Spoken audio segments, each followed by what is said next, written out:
friends, welcome back to another exciting episode of It's Showtime with me Abhipsha only on Rongin TV যেখানে থাকছে entertainment world's এর বিভিন্ন খুঁটিনাটি updates, তারকাদের অনেক অনেক অজানা গল্প আর দারুণ মজার গসিপ।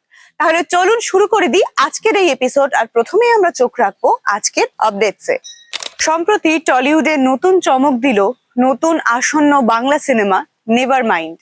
সম্প্রতি হয়ে গেল এই সিনেমার পোস্টার লঞ্চের অনুষ্ঠান এবং সেই অনুষ্ঠানে উপস্থিত ছিলেন সমস্ত কলাকুশলী আরো বিভিন্ন তারকারা। চৈতি ঘোষাল এই সিনেমার পরিচালক। এই সিনেমার সবচেয়ে বড় চমক হলো ঋতুপর্ণা সেনগুপ্ত। বেশ কয়েক বছর বাদে আমরা আবার ঋতুপর্ণাকে দেখতে পাচ্ছি বড় পর্দাতে। এছাড়াও এই সিনেমাতে রয়েছেন আনুষা বিশ্বনাথন, সুজয় প্রসাদ চট্টোপাধ্যায়, অনুষ্কা চক্রবর্তী, কুশল চক্রবর্তী এবং আরো অনেক বড় বড় তারকারা। নির্মাতাদের মতে এটি শুধুই একটি সিনেমা নয়, এর মধ্যে রয়েছে আবেগ, টানাপোড়েন, সম্পর্ক, ভালোবাসা এবং আরো বিভিন্ন সম্পর্কের গল্প। সমস্ত কিছু মিলেমিশে নেভারমাইন্ড নিয়ে সকলের উচ্ছ্বাসা কিন্তু একেবারে ঊর্ধ্বগামী। টলিউডে নতুন কৌতূহলের জন্ম দিল আসন্ন বাংলা ছবি নেভারমাইন্ড। সম্প্রতি কলকাতায় অনুষ্ঠিত হলো ছবিটির জাঁকজমকপূর্ণ পোস্টার লঞ্চ অনুষ্ঠান। পোস্টার প্রকাশের পর থেকেই দর্শক মহলে ছবিটিকে ঘিরে বাড়ছে আগ্রহ। চৈতি ঘোষাল পরিচালিত এই ছবিতে একসঙ্গে দেখা যাবে একাধিক জনপ্রিয় ও প্রতিভাবান শিল্পীকে। ছবির অন্যতম আকর্ষণ ঋতুপর্ণা সেনগুপ্ত, যিনি দীর্ঘদিন ধরেই বাংলা চলচ্চিত্রে নিজের অভিনয় দক্ষতার স্বাক্ষর রেখে চলেছেন।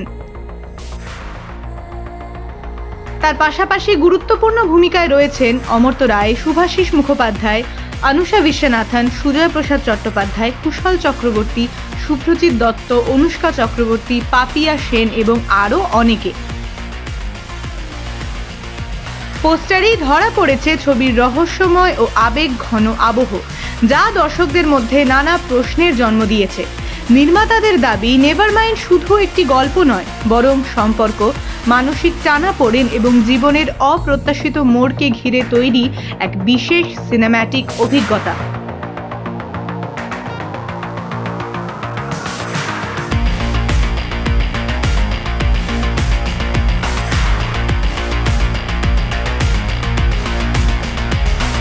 পোস্টার লঞ্চ অনুষ্ঠানে উপস্থিত ছিলেন ছবির কলাকুশলী ও নির্মাতারা। তারা জানান, ছবিটির শুটিং এবং নির্মাণ পর্বে বিশেষ যত্ন নেওয়া হয়েছে যাতে দর্শকরা একটি ভিন্নধর্মী গল্প উপভোগ করতে পারেন। কি বললেন ছবির অন্যতম প্রধান চরিত্র ঋতুপর্ণা সেনগুপ্ত, আসুন দেখে নিন। আমার ক্যারেক্টারের নাম ট্রিনা এবং সে বিদেশ থেকে আসে, এইটুকুই বলতে পারি। এবং কি কেন আসে, কী জন্য আসে, এই বারে ওর কী কাজ, সেটা নেভারমাইন্ডই বলে দেবে। I don't want to reveal, because এই জন্যই বললাম যে আমি বেশি কিছু বলবো না ছবিটা নিয়ে। পোস্টারের মতোই একটা রহস্য থাকুক তোমাদের মনের মধ্যে এবং দেখো কি হয় সিনেমাটাতে। ইজ আ ডার্লিং আর দারুণ কাজ করেছে আর খুবই ভালো কাজ করেছে এবং ওর মধ্যে একটা ভীষণ ন্যাচারাল অ্যাক্টিংয়ের একটা বিষয় আছে, যেখানে ওকে খুব টিউটার করতে হয় না, ও ক্যারেক্টারের মধ্যে খুব তাড়াতাড়ি ঢুকে যেতে পারে।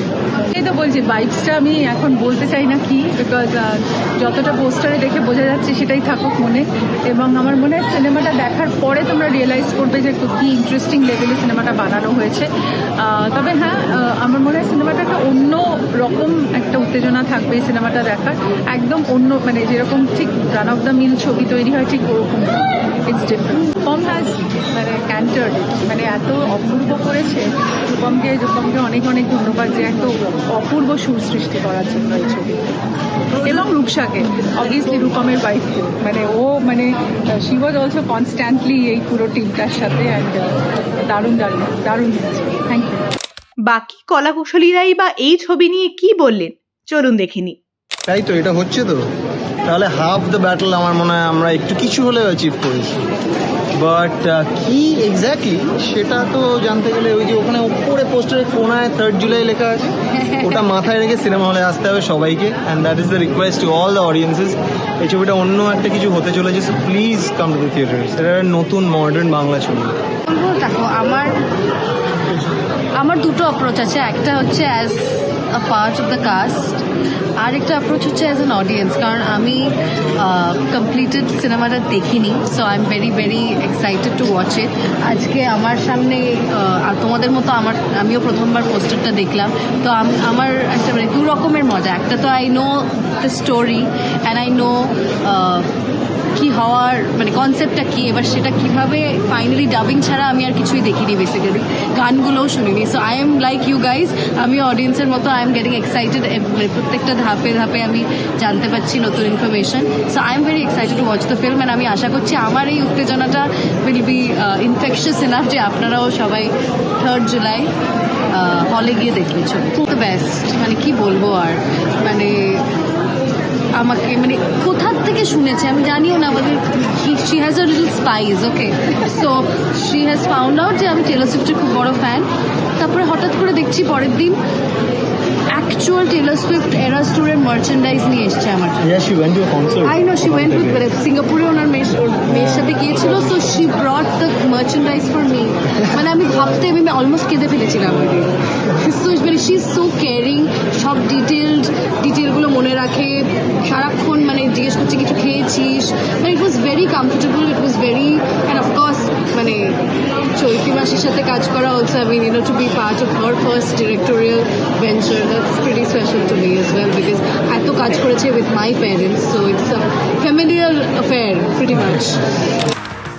এখন দেখার বিষয় মুক্তির পর নেভার মাইন্ড দর্শকদের কতটা মন জয় করতে পারে। তবে পোস্টার প্রকাশের পর থেকেই ছবিটি যে টলিউডের অন্যতম আলোচিত প্রজেক্ট হয়ে উঠেছে সে বিষয়ে কোনো সন্দেহ নেই।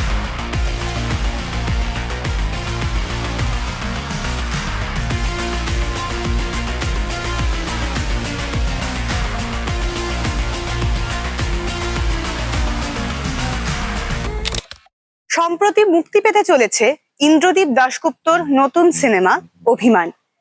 ইন্দ্রদীপ দাশগুপ্ত ইতিমধ্যে আমাদের বেশ কিছু দারুণ দারুণ বাংলা সিনেমা উপহার দিয়েছেন এবং এই সিনেমা নিয়েও দর্শকদের উচ্ছ্বাসা কিন্তু তুঙ্গে।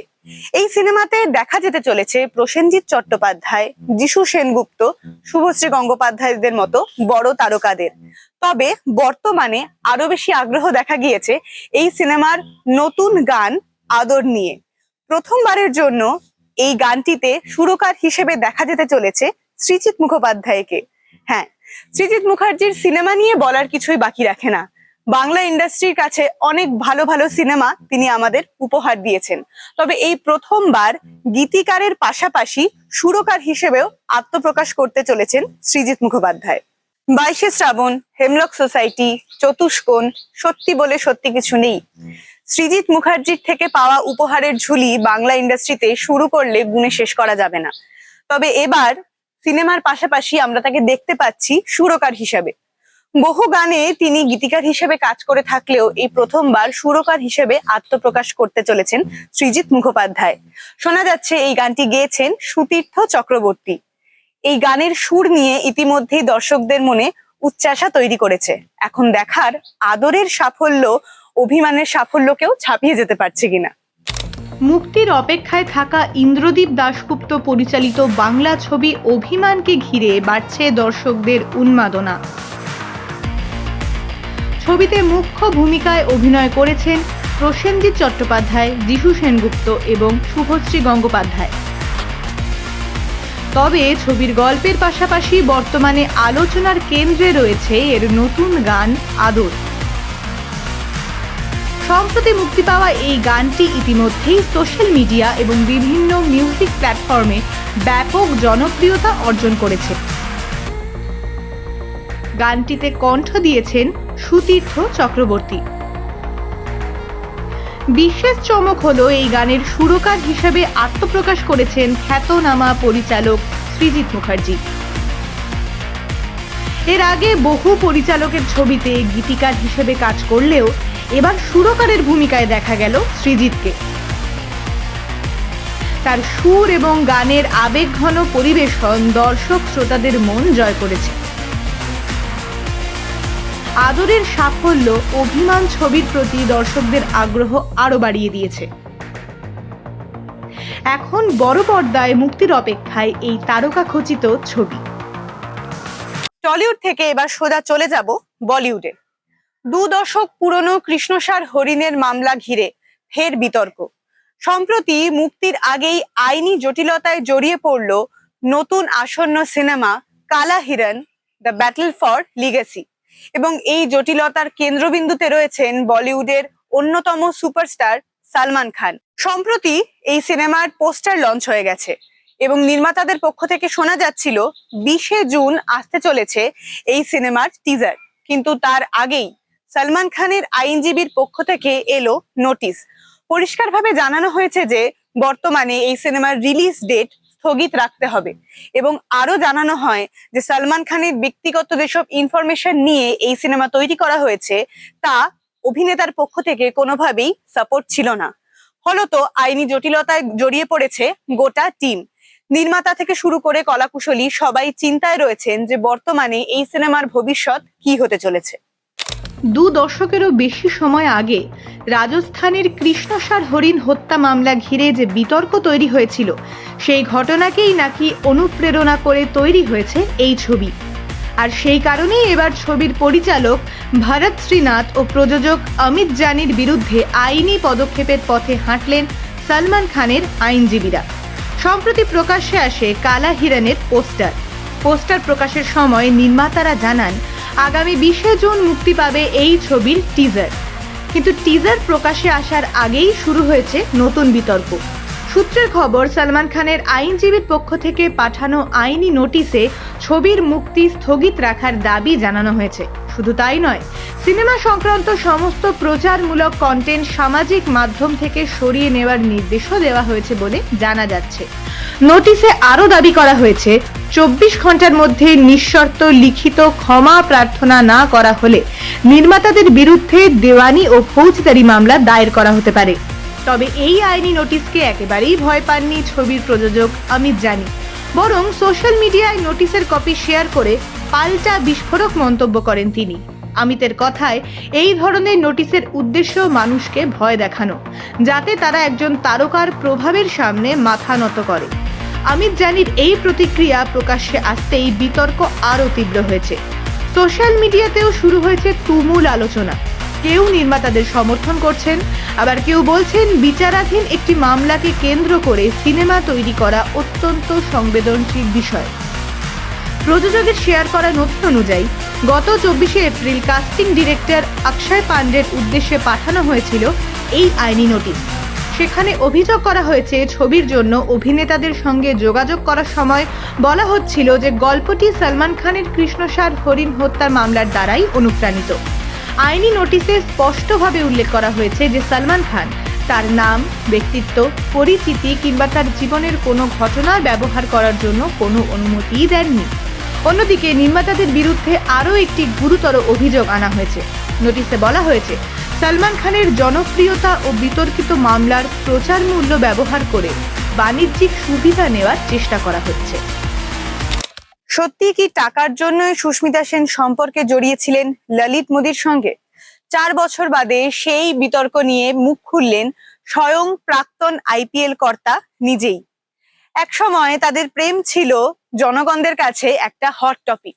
এর জন্য কেউ কেউ সুস্মিতা সেনকে বলেছেন পয়সার জন্য, কেউ বলেছেন সম্পর্কের খাতিরেই, আবার কেউ কেউ তাকে গোল্ড ডিগার তকমাও দিয়েছিলেন।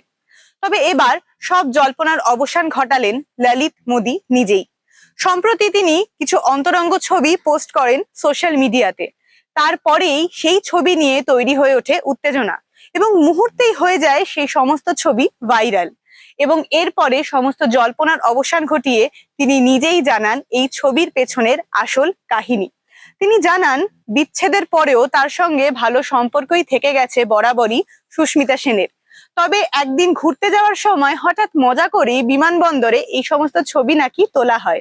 নেহাতি মজার ছলেই তিনি এই সমস্ত ছবি পোস্ট করেন সোশ্যাল মিডিয়াতে। বহু বছর বাদে তার এই উক্তিতেই অবাক হয়ে গেছে গোটা নেটপাড়া। এক সময় যাদের প্রেমের খবর সোশ্যাল মিডিয়ায় ঝড় তুলেছিল, সেই সম্পর্কের বিচ্ছেদ নিয়ে দীর্ঘদিন ধরেই নানা জল্পনা চলছিল। কেউ বলেছিলেন অর্থ, কেউ বলেছিলেন প্রচার, আবার কেউ সুস্মিতাকে কটাক্ষ করে গোল্ড ডিগার তকমাও দিয়েছিলেন। কিন্তু এতদিন পর অবশেষে নীরবতা ভাঙলেন ললিত মোদি। আর তার মুখে শোনা গেল একেবারেই ভিন্ন গল্প। আচমকাই সোশ্যাল মিডিয়ায় কয়েকটি অন্তরঙ্গ ছবি পোস্ট করেন ললিত মোদী। সার্ডিনিয়া এবং মালদ্বীপে একসঙ্গে ছুটি কাটানোর সেই ছবিগুলো মুহূর্তের মধ্যেই ভাইরাল হয়ে যায়।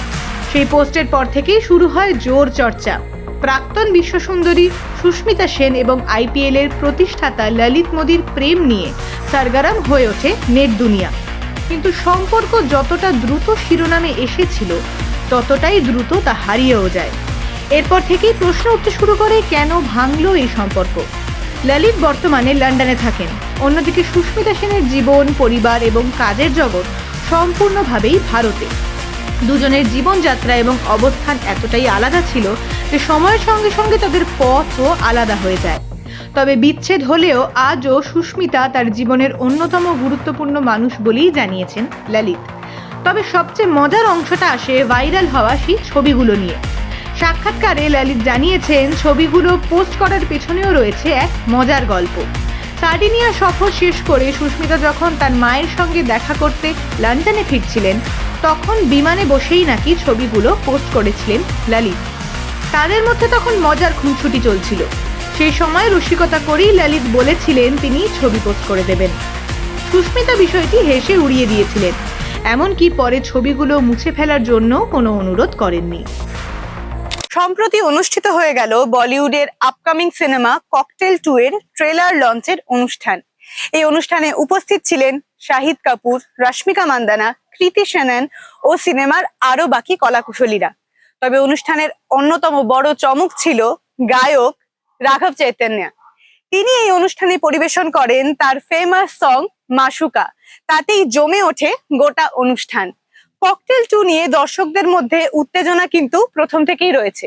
ককটেলের সাফল্যের পরে এই নতুন সিনেমা ককটেল 2 বক্স অফিসে কতটা হিট করতে পারে এখন সেটাই দেখার অপেক্ষা। বলিউডের বহুল প্রতীক্ষিত ছবি ককটেল 2 এর ট্রেলার লঞ্চ অনুষ্ঠান ঘিরে তৈরি হলো উৎসবের আবহ।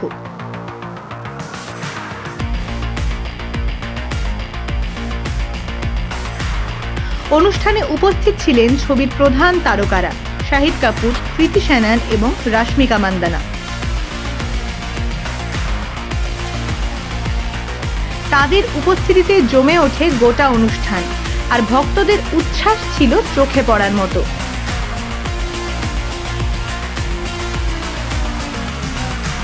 তবে ট্রেলার লঞ্চের অন্যতম আকর্ষণ ছিলেন জনপ্রিয় গায়ক রাঘব চৈতন্য। মঞ্চে তিনি পরিবেশন করেন ছবির বহু চর্চিত গান মাশুকা, যা বর্তমানে সোশ্যাল মিডিয়া এবং মিউজিক প্ল্যাটফর্মগুলিতে ব্যাপক জনপ্রিয়তা অর্জন করেছে। গানের লাইভ পারফরমেন্সে দর্শকদের উচ্ছ্বাস ছিল তুঙ্গে।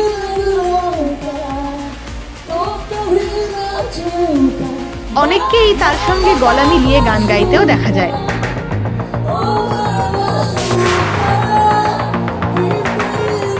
ট্রেলারে যেমন প্রেম, সম্পর্ক এবং আধুনিক জীবনের নানা টানাপোড়েনের আভাস মিলেছে, তেমনি মাশুকা গানটিও ইতিমধ্যেই ছবির অন্যতম বড় আকর্ষণ হয়ে উঠেছে। সব মিলিয়ে ককটেল 2 ঘিরে দর্শকদের প্রত্যাশা এখন তুঙ্গে।